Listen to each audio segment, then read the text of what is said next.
देखिए एक रिलेशन जो स्कीमा होता है वो 5NF में तब होता है जब उसके अंदर कोई भी ज्वाइंट डिपेंडेंसी एग्जिस्ट ना कर रही हो। बात क्लियर हो रही है कि क्या नहीं एग्जिस्ट करनी चाहिए? Joint dependency. और ज्वाइंट डिपेंडेंसी होती क्या है? ज्वाइंट डिपेंडेंसी क्या होती है? A relation, a joint dependency denoted by JD R1 R2 up to Rn, that means a relation which is broken into or decomposed into n number of sub relation, right? And if we join these all relation R1 R2 R3 with their attributes, and if we form a original relation, then we call it is a joint dependency. Clear हो रही है बात? मतलब क्या है?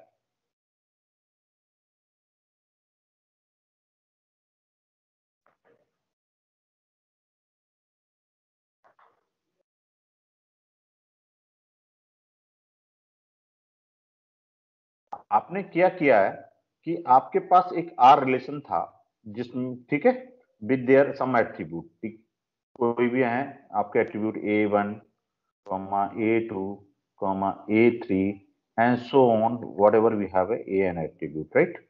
और ये relation आपका डिकम्पोज हुआ है R1, ठीक है, R2, ठीक है, R3 and so many, let it is Rn relation, कोई भी आपके रिलेशन है, ठीक है। अब हम कहें कि ये रिलेशन हमारा कंटेन, ये रिलेशन हमारी एक ज्वाइंट डिपेंडेंसी एग्जिस्ट करता है जब हम कहें R1, ठीक है, join, this is join operation symbol, मैं अभी बताता हूं, R2 R3 R4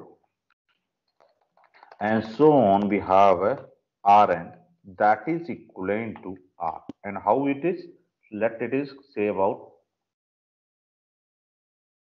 यहां पे आपकी नेचुरल ज्वाइन किया है, एक यहां पे ज्वाइन किया है आपने, ठीक है, इसका फिर इसके साथ ज्वाइन किया है, ठीक है, इसका फिर इसके साथ ज्वाइन किया है, फिर आपने करते चले गए जब तक कि Rn रिलेशन, अगर वो R रिलेशन आपको मिल रहा है, then we call it is a joint dependency. Then we say that is we have a joint dependency JD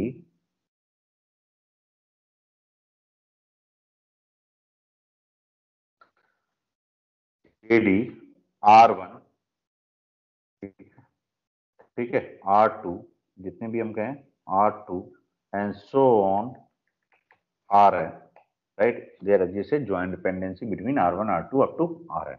अब एग्जांपल के तौर पे देखिए कैसे, if we say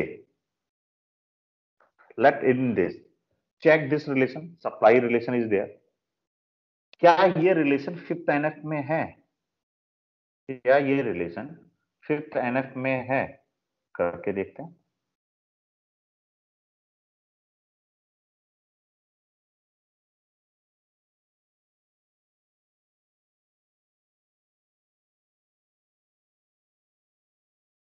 अब बताइए इस रिलेशन के कितने हमारे डिकम्पोज रिलेशन बनेंगे?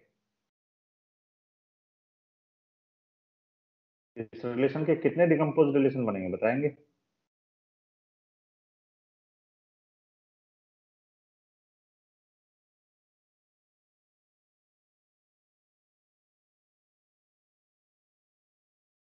एक S1 रिलेशन बन सकता है जिसमें क्या होता है, एस नेम हो सकता है और पार्ट नेम हो सकता है, ठीक है।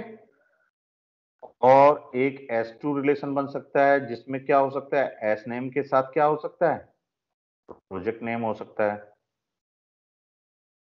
और एक S3 रिलेशन बन सकता है जिसमें हमारा पार्ट नेम, ठीक है, और क्या मिलेगा, प्रोजेक्ट नेम। बात समझ में आ रही है? we divide this relation then we have got such kind of relation, ठीक है।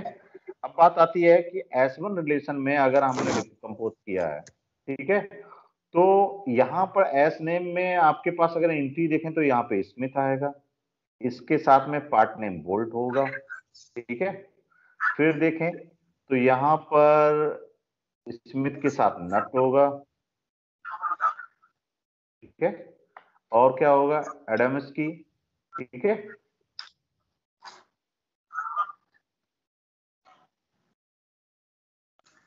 इसके साथ आपका बोल्ट होगा, फाइन, गुड। एंड फिर से देखिए ये हमारा बॉल्टन, ठीक है, उसके साथ हमारा नट होगा, फिर एडमिस्की के साथ नेल होगा। देखिए एमएनएसकी विद बोल्ट ऑलरेडी एग्जिस्ट कर रहा है, तो इसको हमने इस वाले रिलेशन में नहीं रखा, ठीक है। Smith with bolt already exist कर रहा है, ठीक। एक ये रिलेशन आपने S1 डिजाइन किया। दूसरा देखिए, अगर हम देखें तो यहां पर आप देखेंगे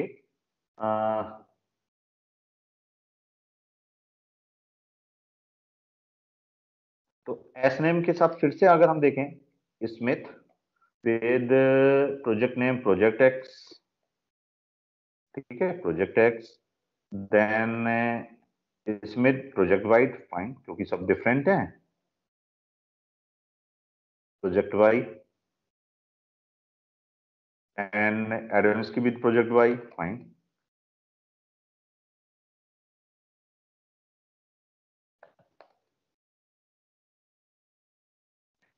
फिर देखिए और क्या बनेगा, वाल्टन विद प्रोजेक्ट जेट, ठीक है, Walton is different with project jet is different, so this is also there.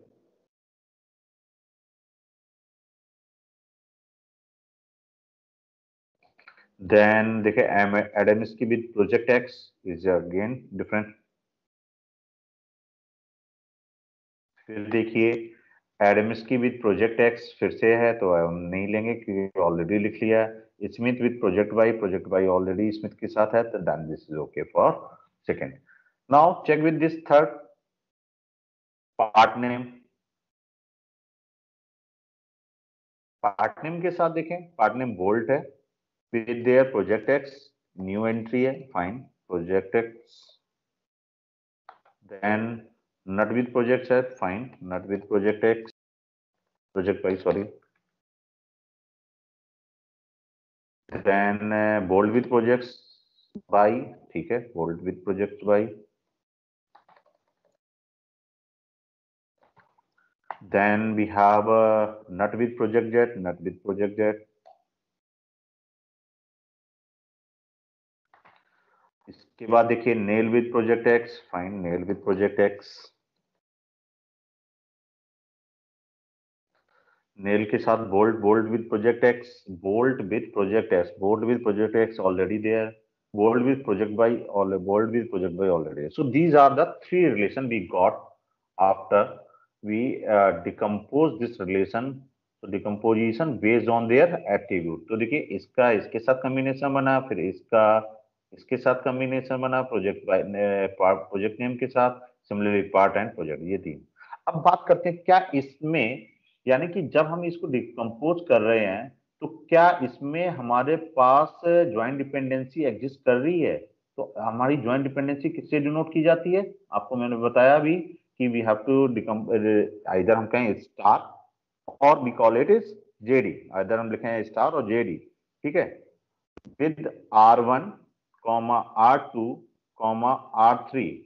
अगर इसमें आपकी ज्वाइंट डिपेंडेंसी एग्जिस्ट करेगी इफ, अगर हम इनका ज्वाइन करें, इनका अगर हम ज्वाइन करें, ज्वाइन मतलब R1 ज्वाइन विद R2, ठीक है, ज्वाइन विद R3, अगर हम करते हैं और ये अगर हमारे आर के इक्विवेलेंट आ जाते हैं, ठीक है, तो हमारी रिलेशन क्या कहलाएगी, इस रिलेशन में ज्वाइंट डिपेंडेंसी एग्जिस्ट करती है। अब कैसे ज्वाइन करेंगे, करेंगे क्या, पहले हम S1 को S2 के साथ ज्वाइन करेंगे, ठीक है, S1 को S2 के साथ ज्वाइन करते हैं, देखो S1 ज्वाइन विद S2,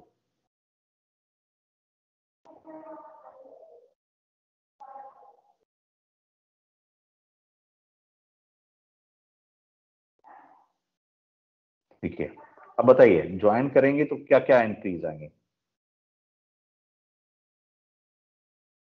कौन सा कॉमन एट्रीब्यूट है इनमें, बताएं। SM is there,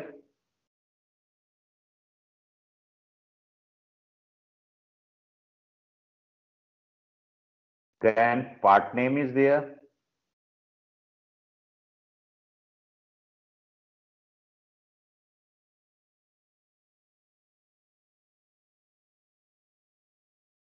ठीक है, और क्या आएगा, प्रोजेक्ट नेम इज देयर।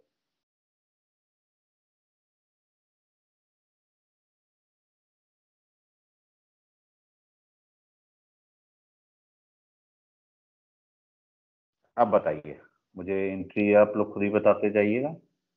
पहला है स्मिथ विद बोल्ड, और किस यहाँ पे कौन सा एट्रीब्यूट इन दोनों में कॉमन है जिसके बिहाफ पे हम नेचुरल ज्वाइन कर सकते हैं, कोई बताए कौन सा एट्रीब्यूट इन दोनों में कॉमन है, एस नेम। तो ये देखिए स्मिथ किसके साथ, अब ये वाली एंट्री स्मिथ नेम दूसरे में कहाँ का एग्जिस्ट कर रही है, एक तो ये कर रही है और एक स्मिथ की ये एट्रीब्यूट कर रही है, ठीक है। तो इनके साथ क्या होगा, Smith,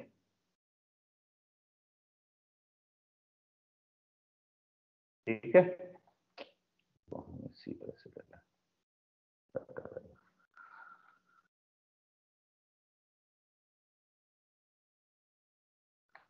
Smith and part name is what, bold. अब इसकी बोल्ड की एंट्री प्रोजेक्ट नेम के साथ कौन कौन से होंगे, प्रोजेक्ट एक्स के साथ आएगा, ठीक है।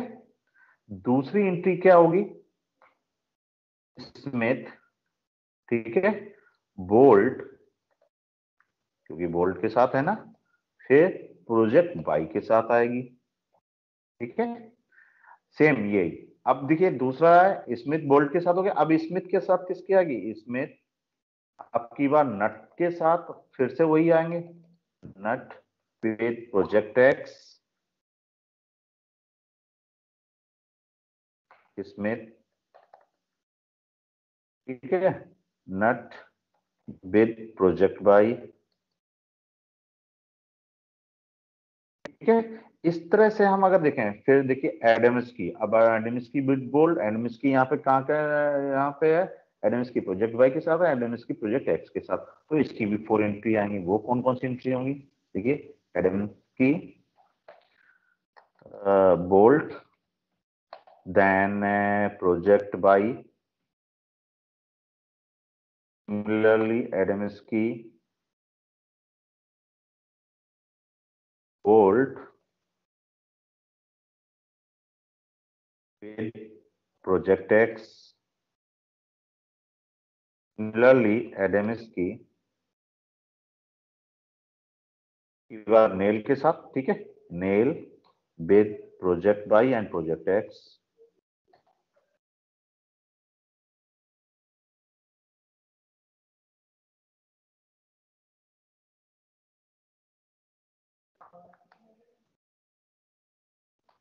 प्रोजेक्ट एक्स, ठीक है। यहां से एडमिस्की के हमारे ये दोनों एंट्री के हिसाब से ही है। अब बाल्टन का देखिए, बाल्टन की यहाँ पे एक एंट्री है, बाल्टन की यहाँ पे भी एक एंट्री है, तो आपके पास केवल बाल्टन की एक ही एंट्री आएगी, वो भी क्या आएगी, Bolton, then it is nut and it is goes to project chat, ठीक है।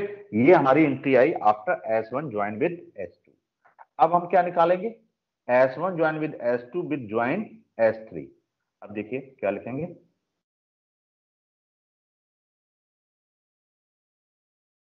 नाउ S1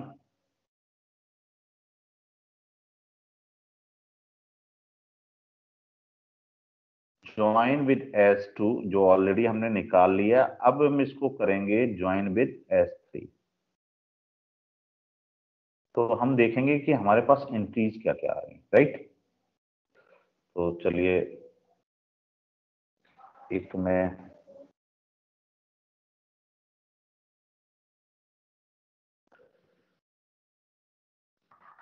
यहाँ पे आपको S1 मिले, S नेम मिलेगा, ठीक है, फिर पार्ट नेम मिलेगा और दूसरा प्रोजेक्ट नेम मिलेगा, ठीक है। ये हमारे पास एंट्री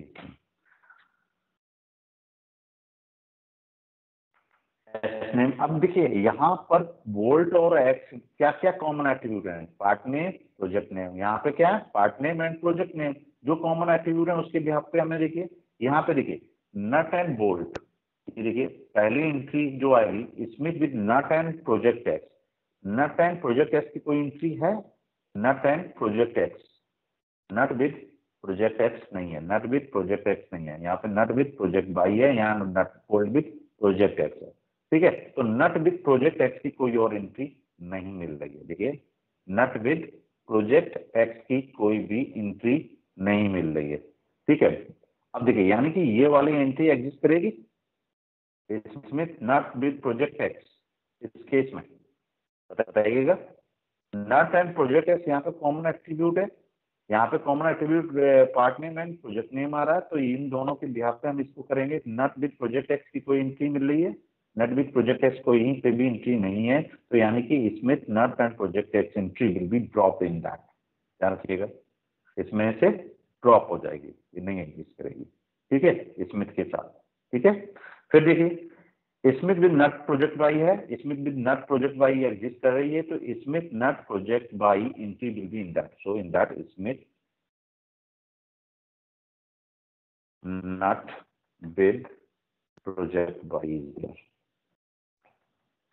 ठीक है। आपकी बात देखिए Smith with nut with project by, nut with project by exist कर रही थी, ठीक है। And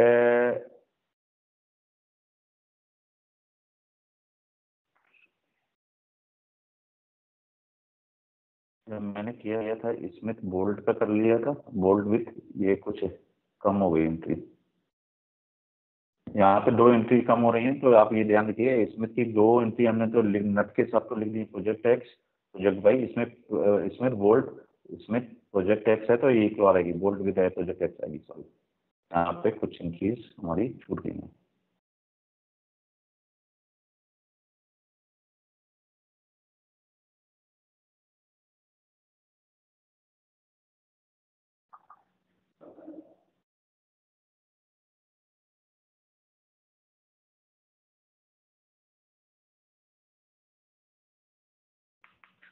Smith bolt Smith project x ये वाली हमारी गिनती यहाँ से छूट गई थी, यहाँ पे हमने इसमें चेक नहीं किया, ध्यान नहीं दिया अभी, तो ध्यान रखिएगा स्मिथ विद बोल्ट एक्स है ये प्रोजेक्ट एक्स, तो ये बोल्ट एक्स प्रोजेक्ट एक्स की एंट्री यहाँ पे मिल जाएगी, तो आपको क्या होगा कि सेम एंट्री आपको मिलेंगी,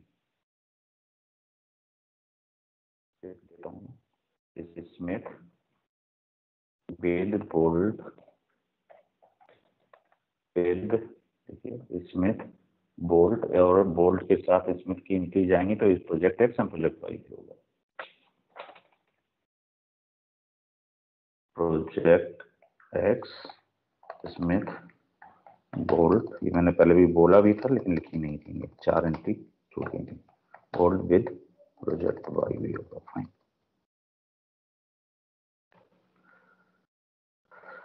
सॉरी ये जब एंट्री थी इनको हमने जब बोल्ट प्रोजेक्ट एक्स के साथ दिया, बोल्ट प्रोजेक्ट एक्स से दिया, तो हमारे पास ये एंट्री जो आएगी यहाँ पे तो आ जाएगी Smith bolt and project x, एक एक एंट्री ये हमारी मिलेगी, ठीक है। इसके अलावा आप अगर देखें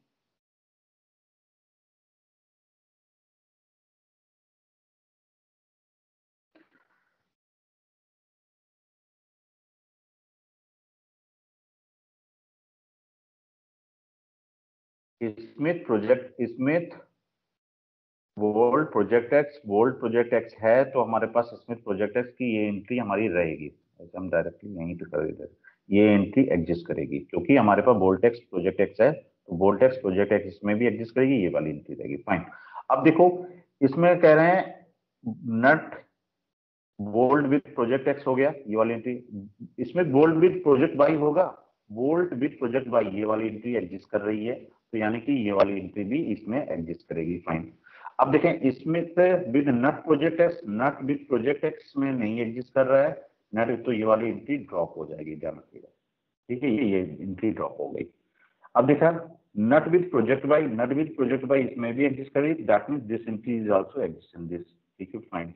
अब देखो बोल्ट विद प्रोजेक्ट बाई है, bolt with project by, bolt with project X है, बोल्ट विद प्रोजेक्ट बाई है, बोल्ट विद प्रोजेक्ट बाई है, यानी कि ये एंट्री एग्जिस्ट करेगी, ठीक है। बोल्ट विद प्रोजेक्ट एक्स है, बोल्ट विद प्रोजेक्ट एक्स है, दैट मीन आइडेंटिटी के साथ ये वाली एंट्री एग्जिस्ट करेगी, ठीक है। नेल विद प्रोजेक्ट बाई है, नेल विद प्रोजेक्ट बाई, देखिए नेल विद प्रोजेक्ट बाई इसमें एग्जिस्ट कर रही है, नहीं कर रही है, नेल विद प्रोजेक्ट बाई नहीं करेगी, तो ये वाली एंट्री को आप ड्रॉप कर दीजिएगा।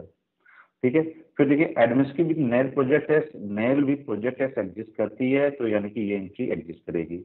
Bolton with nut project jet, Bolton with null project jet, nail project jet कहीं भी एग्जिस्ट नहीं करती है। देखिए nail and project nut with project jet, nut with project jet exist कर रही है यहाँ पर।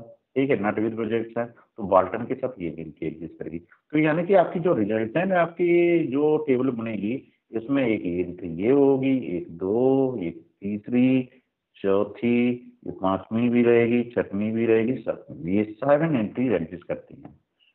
तो देखिए अब हम देखें इसमें, तो हमारे पास जो अब है, तो यानी कि देखिए अगर देखें तो वही सारी एंट्रीज आ रही हैं, यानी कि अगर हम इसको देखें तो ये इक्विवेलेंट टू आपका एस रिलेशन हो गया।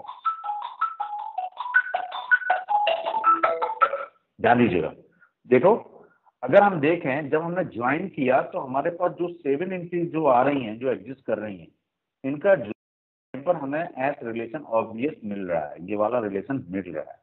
यानी कि अगर हम इसको डिकम्पोज करते हैं इनमें, इन 3 रिलेशन में, तो यहाँ पर ज्वाइंट डिपेंडेंसी एग्जिस्ट कर रही है। ये बात क्लियर हो रही है, क्योंकि जब हमने इनका ज्वाइन किया तो हमारे पास एक रिलेशन, ओरिजिनल रिलेशन मिल रहा है। यानी कि ये रिलेशन जो है वो किसमें नहीं है, 5th NF में नहीं है। ध्यान रखिए, ये not in 5th NF, not in 5th NF। ये बात समझ में आ रही है? क्या मतलब है कि जब हम किसी रिलेशन को डिकम्पोज करते हैं और उन डिकम्पोज रिलेशन का अगर हम ज्वाइन करते हैं, नेचुरल ज्वाइन, तो हमें ओरिजिनल अगर रिलेशन मिलता है without any spurious tuple, then that relation contain the joint dependency. और ज्वाइंट डिपेंडेंसी के लिए हम लिखते हैं asterisk R1, R2, R3 and R4। जितने भी ज्वाइन आपके कंपोनेंट आ रहे हैं, then there exists a joint dependency between all these 3 relations, right? So this relation is not in 5NF। Clear हो रही है बात कि क्या है ये ज्वाइंट डिपेंडेंसी और कैसे हम कहेंगे कि किसी भी रिलेशन को 5th NF में है या नहीं है। अब बात आती है कि जो हमने ये डिकम्पोज किए हैं, क्या ये रिलेशन हमारे ज्वाइंट डिपेंडेंसी एग्जिस्ट कराते हैं? अब बताइए कि ये रिलेशन कंटेन 2 एट्रीब्यूट, ठीक है, ओनली 2 एट्रीब्यूट। ये रिलेशन में भी कितने एट्रीब्यूट है? 2 एट्रीब्यूट। ठीक है, ये रिलेशन में कौन से कितने एट्रीब्यूट? 2 एट्रीब्यूट। तो क्या रिलेशन इनका डिकम्पोजिशन होगा? बताइए, इन रिलेशन का डिकम्पोजिशन होगा? No sir. तो जब इनका डिकम्पोजिशन ही नहीं होगा तो ये रिलेशन में ज्वाइंट डिपेंडेंसी होगी? Yes sir. नहीं होगी। अगर किसी रिलेशन का डिकम्पोजिशन ही नहीं होगा तो उसमें ज्वाइंट डिकम्पोजिशन, ज्वाइंट डिपेंडेंसी नहीं होगी। ध्यान रखिएगा, अगर हम किसी रिलेशन को ज्वाइंट डिकम्पोज नहीं कर पा रहे हैं या नहीं हो रही हैं, तो वो उसमें ज्वाइंट डिपेंडेंसी एग्जिस्ट नहीं करेगी। तो यानी कि इन रिलेशन में ज्वाइंट डिपेंडेंसी एग्जिस्ट नहीं कर रही है, तो ये रिलेशन किस नॉर्मल फॉर्म में आ गए? 5th NF में। ये रिलेशन किस नॉर्मल फॉर्म में आ गए? 5th NF। Clear? So that's why we have to decompose it to in 5th NF, right? These relation is now in 5th NF। ये है कि how we can decompose it into the 5th NF normal form। That means कि इस तरह से लेते हैं कि वो अगर डिकम्पोज करें वो ओरिजिनल रिलेशन ना फॉर्म कर रहे हो, और जो है वो जो उसमें कोई भी ज्वाइंट डिपेंडेंसी एग्जिस्ट ना कर।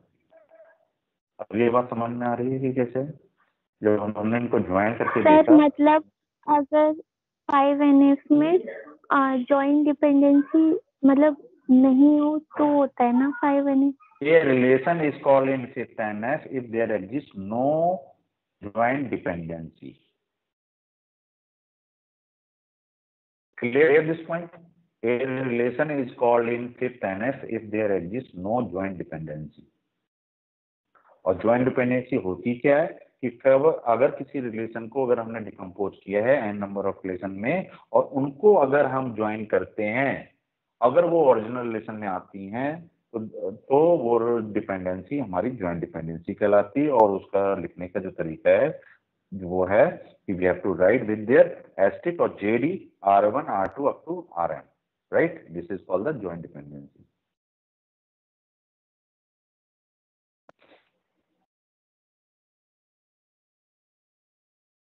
सो अर्लियर वी हैव सीन कि हमने इस रिलेशन को इनमें डिकम्पोज किया, तो ये रिलेशन हमारे ज्वाइंट में ये रिलेशन में ज्वाइंट डिपेंडेंसी एग्जिस्ट नहीं कर रही है। तो जो हमने कहा कि C that is C contain a joint dependency R1 R2 R3, ये R1 R2 और R3 में डिकम्पोज किया था, तो इसमें ज्वाइंट डिपेंडेंसी थी इस रिलेशन में। ये फिफ्थ NF में वो नहीं है, इसीलिए इसको डिकम्पोज किया और ये रिलेशन हमारे फिफ्थ NF में आ गए। क्लियर हो रही है फिफ्थ NF में हो? Yes sir. अब बात हम करते हैं कि लास्ट टर्म पे now we have to move to with fourth unit, that is transaction, right? So already इस यूनिट में मनु मैम ने काफी कुछ पढ़ा दिया होगा, समझ में भी आया होगा, right? So this unit is, मैं जस्ट एक रिव्यू दे देता हूं कि after that we in next class we will discuss in detail कि क्या है फोर्थ यूनिट में और कैसे हम इसको आगे प्रोसीड करेंगे। In unit 4, that is called transaction processing concept. So what is the syllabus in this unit? We have already seen we have to discuss about the transaction system, what is the testing of serializability of schedules, क्या conflict serializable होते हैं, क्या abuse serializable होते हैं, recoverability क्या होती है, कैसे जब कोई ट्रांजैक्शन फेल हो जाता है तो उसको कैसे रिकवर किया जाता है, क्या उसकी स्कीम्स हैं जैसे log based recovery, time stamp protocol, there are number of recovery scheme check points. ठीक है, जब मल्टीपल ट्रांजैक्शन आपके एग्जीक्यूट कर रहे होते हैं तो उसमें डेडलॉक आ जाता है, तो how to handle those deadlock. ठीक है, and here is one of the advance topic of database system that is called distributed database. In the case of distributed database, how data is distributed among the client through the network. अगर हम एक client और server architecture में exist कर रहे हैं जहां पे हमने डाटा को डिस्ट्रीब्यूट कर रखा है अमॉन्ग द वेरियस क्लाइंट, तो how we can do such kind of distribution, how we can ensure the concurrency control, how we can distribute the data, where we have to keep all those data, what are the schemes. So we will discuss in distributed database system schemes, right? So this is in fourth unit. Basically this unit is some of the topic of this unit are in fifth unit, right? तो कुछ unit हम यहाँ पे भी इसके topic पढ़ेंगे, कुछ unit के टॉपिक जो फिफ्थ यूनिट के हैं वो हम इसमें लेके आएंगे। तो है क्या बेसिकली फिफ्थ यूनिट के टॉपिक में, उनको भी एक बार बता देता हूँ।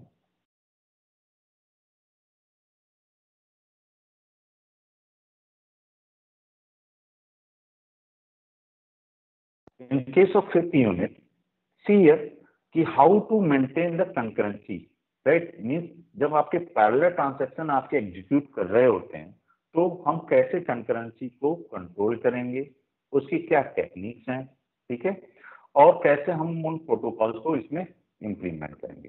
तो both these two unit, unit 4 and unit 5, we have to एक साथ ही चलेंगे। ऐसा नहीं कि हम कि फोर्थ पहले कंप्लीट करेंगे देन फिफ्थ में आएंगे, 4 एंड 5 को हम एक साथ लेके चलेंगे, ठीक है। तो इसलिए हम इसमें जो बता रहे थे,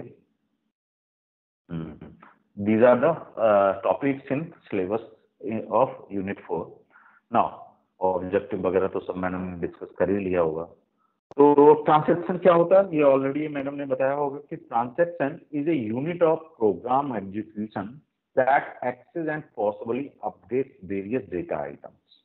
मतलब है किसी भी डेटा आइटम के ऊपर आप अगर कोई भी एग्जीक्यूशन कर रहे हैं, चाहे उस डेटा आइटम को रीड कर रहे हो, चाहे उसमें राइट कर रहे हो, चाहे केवल एक्सेस कर रहे हो, या ठीक है अब व्यू कर रहे हो, ठीक है। So what ever the set of instruction, right, we have to given for accessing or executing that particular data item, then the unit of program execution is known as a transaction. तो transaction में क्या है कि जितने भी data item के ऊपर आपने कोई भी अपडेशन प्रोसेस अप्लाई किए हुए हैं, चाहे वो एक्सेस करने के हों, चाहे वो रीड करने के हों, चाहे वो राइट करने के, तो उनके जो हम कलेक्शन ऑफ एग्जीक्यूशन कहलाता है वो हम ट्रांजैक्शन कहलाता है, ठीक है।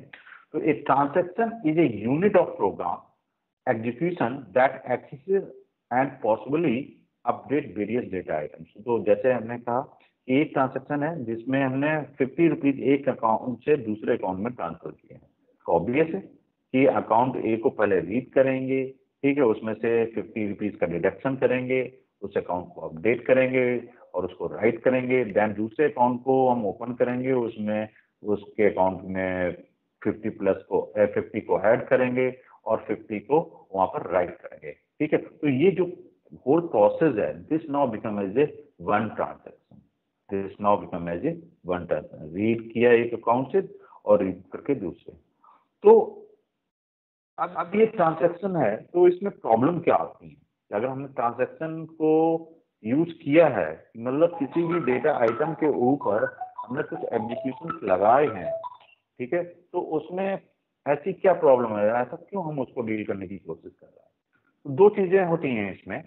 फर्स्ट थिंग है कि फेलियर हार्डवेयर फेलियर हो सकता है या आपका कोई सिस्टम क्रैश हो जाए। हार्डवेयर फेलियर क्या है? हार्डवेयर फेलियर में क्या कि आपके बाई चांस बीच में आप काम कर रहे हो और लाइट चली जाए, ठीक है, या सिस्टम क्रैश हो जाए या किसी वजह से हैंग हो जाए, ठीक है, तो ये प्रॉब्लम जब आती हैं तो आपका जो ट्रांजैक्शन है वो कंप्लीट नहीं हो पाता है, तो उस केस में वो फेलियर माना जाता है, ठीक है। तो हमें ऐसी चीजों से डील करना पड़ेगा, ठीक है। हार्डवेयर फेलियर को आप इजीली मैनेज कर सकते हो। हार्डवेयर फेलियर को कैसे मैनेज कर सकते हो कि जैसे आपका लाइट जा रही है तो आप क्या कर सकते हो, उसके लिए पावर बैकअप का यूज कर सकते हो। पावर बैकअप आप लगा दीजिए कि कभी भी लाइट अगर बीच में जाती है तो आपका सिस्टम उस बैकअप से चलता रहे, ऐसा बीच में इंटरप्ट ना हो सकता हो कि कभी आपने जब करने जा रहे हो ट्रांजेक्शन तो प्रॉब्लम आ जाएगी कि सिस्टम क्रैश की सॉफ्टवेयर फेलियर हो सकता है। हार्डवेयर में आप कहो कि रीड करने गए और रीडिंग डिवाइस जो है, इनपुट डिवाइस है, आपकी काम नहीं कर रही है, रीडिंग डिवाइस, ठीक है, इवन डिस्प्ले डिवाइस आपकी काम नहीं कर रही है। जैसे हो सकता हो कभी कभी आप एटीएम मशीन में गए और एटीएम मशीन में आपने जैसे ही कार्ड को रीड करने के लिए डाला और कार्ड रीड ही नहीं कर रहा है। होता है नहीं होता है? जब आपने एटीएम में एटीएम कार्ड को रीड करने के लिए अपने इनपुट कराया, वो इनपुट ही नहीं ले रहा है, तो क्या हो सकता है इसमें? आप क्या कर सकते हैं, आप उस एटीएम मशीन से दूसरे एटीएम मशीन में चले गए, करते हो ये काम, क्योंकि वो मशीन खराब पड़ी है। अब वो क्या सकता है, वो तो बियरेबल है, वो आप नई मशीन लेके आओ या उस मशीन के इनपुट डिवाइस को आप ठीक कर लो, ठीक है।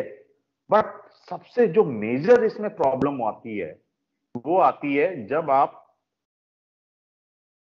सॉफ्टवेयर भी फेल हो जाए तो सॉफ्टवेयर को रीइंस्टॉल कर सकते हो। ऐसा नहीं है कि सॉफ्टवेयर अगर फेल होता है तो भी रीइंस्टॉल हो जाता है। बट प्रॉब्लम कहां आती है? प्रॉब्लम जो मेजर प्रॉब्लम है वो है कि जब आप क्या चाहते हैं कि आप अपने कोई भी सिस्टम इसलिए लगाते हो, कोई भी ऑटोमेटिक सिस्टम इसलिए लगाते हो कि इससे आपका एक तो ऑटोमेशन इंप्रूव हो, थ्रूपुट इंप्रूव हो। Throughput means number of transaction पर सेकेंड आपके ज्यादा से ज्यादा हो सकें, ठीक है। तो उसमें क्या करते हैं, मल्टीपल ट्रांजैक्शन करने लगते हैं। मल्टीपल ट्रांजैक्शन एक साथ कई सारे लोग कई जगह से काम कर सकते हैं एक ही डाटा के ऊपर। जैसे हम बात करें कि अगर हम लाइब्रेरी इंफॉर्मेशन सिस्टम की बात करें तो लाइब्रेरी की नंबर ऑफ बुक्स लाइब्रेरियन तो रीड कर रहा है, साथ में स्टूडेंट भी एक्सेस कर रहा है, साथ में मैनेजमेंट भी एक्सेस कर रहा है।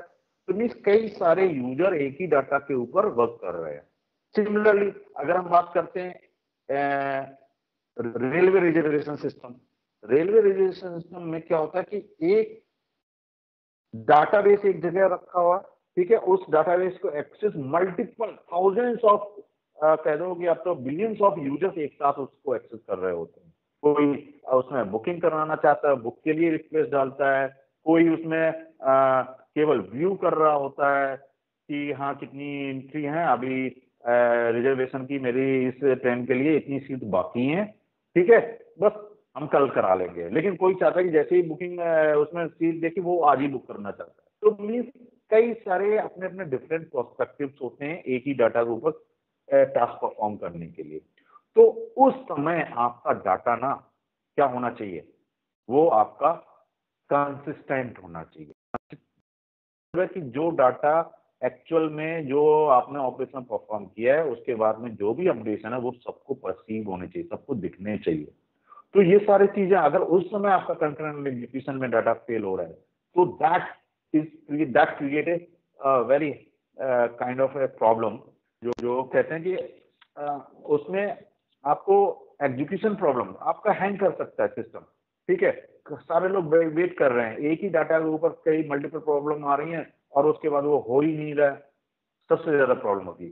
ठीक है, आप सिस्टम को तो चेंज कर सकते हैं, बट सिस्टम को हैंगिंग की इस कंडीशन से निकालना या इनकंसिस्टेंसी, आपका एक का ट्रांजेक्शन हो गया और फिर वो डाटा में अपडेट नहीं हुआ और उसको वही लिख रहा है। सपोज 50 टोटल सीट थी, 50 लोगों ने बुकिंग कर ली, अब वो अपडेट होकर 0 होना चाहिए था, अब वो 0 हुई नहीं सीट, और आए कुछ यूजर्स, उन्होंने भी बुक कर ली, अब 50 की जगह 100 की बुकिंग हो गई।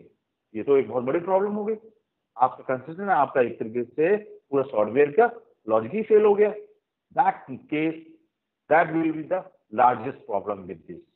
Whenever we do the concurrent execution of multiple transactions simultaneously, we have to manage those transactions with some properties, and these properties are known as the asset properties. Already मैंने बताई हुई होंगी, सभी को पता है ना asset properties के बारे में? Yes sir. ठीक है, क्या होती हैं ये asset properties? Atomicity, consistency, isolation and durability. Atomicity मतलब होता है कि either all operation of the transaction are properly reflected in the database or none. Means सारे के सारे आपके जितने भी ट्रांजैक्शन आपने एग्जीक्यूट किए हैं वो प्रॉपरली रिफ्लेक्ट होने चाहिए। अगर कोई भी ट्रांजैक्शन आपका फेल हो रहा है, मतलब जो भी ऑपरेशन आप उस ट्रांजैक्शन के ऊपर कर रहे हैं वो फेल हो रहा है, तो वो रिफ्लेक्ट नहीं होना चाहिए, राइट? आइदर फुल्ली परफॉर्म और none of that, right?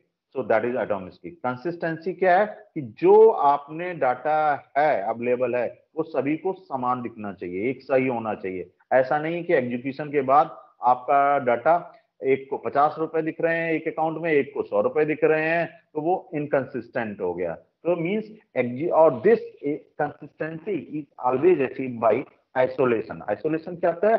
Eight A time केवल एक ही एग्जीक्यूशन हो, उसके बाद next, once first execution is completed then the second execution will start, right? कि हमेशा आपका जो ट्रांजैक्शन है वो आइसोलेशन में एग्जीक्यूट हो। अगर मल्टीपल ट्रांजैक्शन है तो आपको एक सीरियल वे में एग्जीक्यूशन परफॉर्म होना चाहिए। और ड्यूरेबिलिटी का क्या है कि इवन आपका सिस्टम फेल हो जा रहा है तो जो चेंजेस आपने डाटाबेस में किए हैं वो परसिस्ट होने चाहिए, ठीक है? तो these four property must hold for any transaction. So these properties are known as asset properties, right? Then we have seen what are the transaction state. We have seen active transaction, partial complete transaction, failed transaction, abort transaction और committed transaction. Active का transaction क्या मतलब होता है? जब आपका transaction initial state में, जैसे इनिशियलाइज हुआ है ट्रांजेक्शन, ठीक है, in the then we have to say that state is called the initial state, right? Partial initial state का मतलब है कि आपका किसी भी टाइम पे जब भी ट्रांजेक्शन एग्जीक्यूट हो रहा है before committing, right, then we have to active state, right? तो पार्शियल कमिटिंग ट्रांजेक्शन क्या होते हैं? वो होते हैं जो फाइनल स्टेटमेंट होता है उससे पहले की स्टेट। जब तक आप कमिट स्टेटमेंट नहीं लिख देते हैं कि कमिटेड हो गया है, उससे पहले की जितनी भी स्टेप तब तक जब तक एक्टिव है, ठीक है, कमिट नहीं हुआ, मींस फाइनल स्टेट और कमिट स्टेट के बीच में जो आपकी स्टेट होगी वो कहलाएगी partial committed state. After the final statement has been executed but not completed successfully, then that is called the partial committed statement. At any time, for any case, maybe hardware failure, maybe software failure, the system may be not in execution. So उसको कहते हैं failed transaction. So after the discovery that normal exit cannot be longer process, then we call it as a failed transaction. और sometime हम क्या करते हैं, जब तक कंप्लीट नहीं होता है हम किसी भी टाइम में अपने ट्रांजेक्शन को रोल बैक कर सकते हैं, रीस्टार्ट कर सकते हैं, ठीक है? तो रोल बैक करने के लिए we have to avoid that transaction, ठीक है? तो इसके दो तरीके होते हैं, या इधर हम उसको रीस्टार्ट कर लें ट्रांजैक्शन को, या तो हम उस ट्रांजैक्शन को किल कर दें। Committed, when your transaction is successfully completed, then we call it committed. And committed statement is written after every transaction. जब कमिट हो जाएगा वो एग्जीक्यूट हो जाएगा तो commit will be done. So all these are the some different transaction state. So this is a transaction state diagram कि क्या क्या होते हैं। सबसे पहले एक्टिव स्टेट आती है, जब तक आपका कंप्लीट नहीं हो रहा है, उसके बाद हाँ टाइम हो गया, दूसरी क्लास से नेक्स्ट क्लास है, ठीक है। तो मैं जस्ट ये बता रहा हूँ, कल से ये ऑलरेडी आप लोग पढ़ चुके होंगे। कंकरेंट एग्जीक्यूशन क्या होता है, कंकरेंसी कंट्रोल स्कीम्स क्या होती हैं, शेड्यूल क्या होता है, ये पढ़ चुके हैं ना। जो आप पढ़ चुके हैं, कल से हम वही शेड्यूल क्या होते हैं और सीरियलाइबिलिटी क्या होती है, कि उसके बेसिक एजेंशंस होते हैं। और दो तरीके की सीरियलाइबिलिटी होती है, एक कॉन्फ्लिक्ट सीरियलाइबल और एक व्यू सीरियलाइबल। ये सीरियलाइबिलिटी आपने पढ़ ली थी?